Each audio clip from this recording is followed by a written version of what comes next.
দেখো তো কেমন লাগছে বাবা? ভালো লাগছে? Thank you Sabbir. একদম প্রিমিয়াম জিনিস। বাবা খাবে, তুমি খাবে? একটু আনপ্যাক করি। খুব অথেন্টিক জিনিস পাঠিয়েছে। আই আই বিলিভ যে সে একটা খুব অথেন্টিক জিনিস পাঠিয়েছে। আমি অর্ডার করেছিলাম পাটালি গুড়, তারপর হচ্ছে লিকুইড গুড় এবং চকলেট গুড়। আমরা আসসালামু আলাইকুম। আজকে একটি ব্যতিক্রমধর্মী ভিডিও করছি। আমার খুব কাছের ছোট ভাই, বিশেষ করে তার নাম হচ্ছে সাব্বির, আমাদের মোকাম ইউনিয়নের কৃতি সন্তান।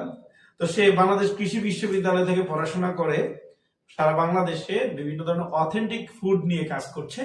তো সে আমাদের জন্য, আমার পরিবারের জন্য বিভিন্ন সময়ে কিন্তু অর্ডার করে থাকি। তো শীতকাল আসছে, শীতের পিঠাপুলি খাবো। হ্যাঁ বাবা, থ্যাংক ইউ বাবা। তো আমরা হচ্ছে যে কৃষি সেবা বিডিতে অর্ডার করি, ওয়েবসাইটে গিয়ে অর্ডার করি এবং সেখানে 10% ডিসকাউন্ট পাই। সে নতুন একটা ওয়েবসাইট খুলেছে এবং বিশেষ করে হচ্ছে যে আমি একটা লিকুইড গুড় অর্ডার করি এবং হচ্ছে যে 2টা পাটালি গুড় অর্ডার করি। হ্যাঁ, এবং আমার বাচ্চাদের জন্য হচ্ছে যে চকলেট গুড় অর্ডার করি। একদম জিনিসগুলো খুবই প্রিমিয়াম। তো আপনারা চাইলে কৃষি সেবা বিডি থেকে বিভিন্ন ধরনের ফুড আইটেম নিতে পারেন। আমি বিভিন্ন সময় এই প্রোডাক্টটা নিয়েছি, অনেক ভালো। থ্যাংক ইউ সাব্বির, একদম বাসার ঠিকানায় পৌঁছে দেওয়ার জন্য, পাঠিয়ে দেওয়ার জন্য। ধন্যবাদ। আসসালামু আলাইকুম।